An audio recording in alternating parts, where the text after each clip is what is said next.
Old Sultan. A shepherd had a faithful dog, called Sultan, who was grown very old, and had lost all his teeth.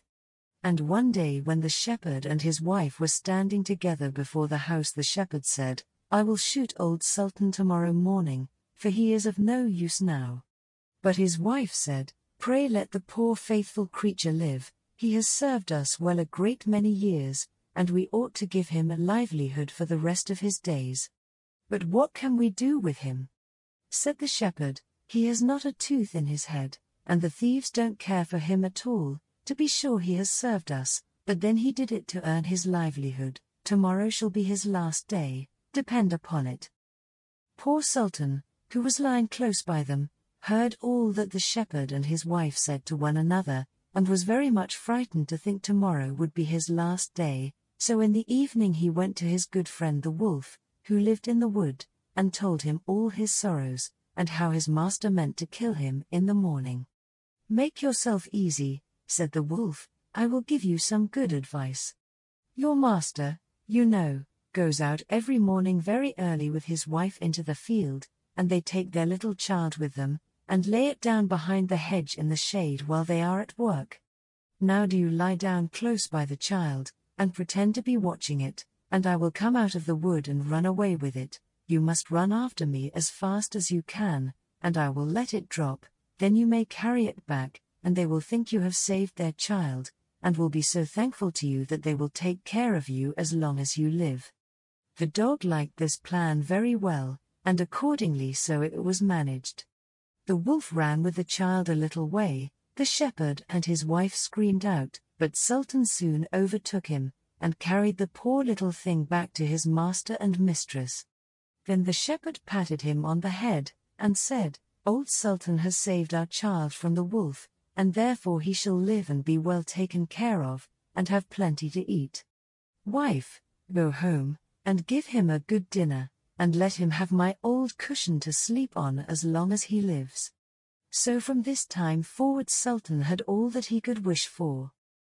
Soon afterwards the wolf came and wished him joy, and said, "Now, my good fellow, you must tell no tales, but turn your head the other way when I want to taste one of the old shepherd's fine fat sheep."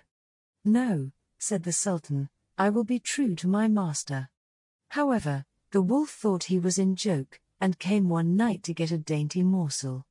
But Sultan had told his master what the wolf meant to do, so he laid wait for him behind the barn door, and when the wolf was busy looking out for a good fat sheep, he had a stout cudgel laid about his back, that combed his locks for him finely. Then the wolf was very angry, and called Sultan an old rogue, and swore he would have his revenge. So the next morning the wolf sent the boar to challenge Sultan to come into the wood to fight the matter. Now Sultan had nobody he could ask to be his second but the shepherd's old three-legged cat, so he took her with him, and as the poor thing limped along with some trouble, she stuck up her tail straight in the air. The wolf and the wild boar were first on the ground, and when they espied their enemies coming, and saw the cat's long tail standing straight in the air, they thought she was carrying a sword for Sultan to fight with, and every time she limped, they thought she was picking up a stone to throw at them, so they said they should not like this way of fighting, and the boar lay down behind a bush, and the wolf jumped up into a tree. Sultan and the cat soon came up, and looked about and wondered that no one was there. The boar, however, had not quite hidden himself, for his ears stuck out of the bush, and when he shook one of them a little, the cat, seeing something move, and thinking it was a mouse, sprang upon it, and bit and scratched it, so that the boar jumped up and grunted, and ran away, roaring out, "Look up in the tree, there sits the one who is to blame." So they looked up, and espied the wolf sitting amongst the branches, and they called him a cowardly rascal, and would not suffer him to come down till he was heartily ashamed of himself, and had promised to be good friends again with old Sultan.